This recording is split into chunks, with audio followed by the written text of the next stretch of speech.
Hello everyone. In this video, I'm going to show you how to download a YouTube video. First, you'll need to open up your web browser and go to youtube.com. Now, search for the video you'd like to download. Once you have found it, click on the video and it should take you to the video page. Once the video has loaded, go to the navigation bar at the top of the browser. Here we are going to remove everything up to the U in the address and simply replace that with 3 zeros and press enter.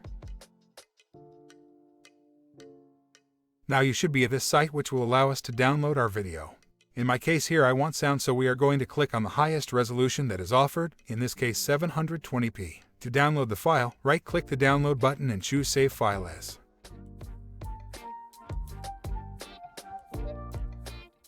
You may be prompted to choose a file name and/or download location. Once you make those selections, the file should begin to download. Once it is finished, you can open it to verify everything looks and sounds good.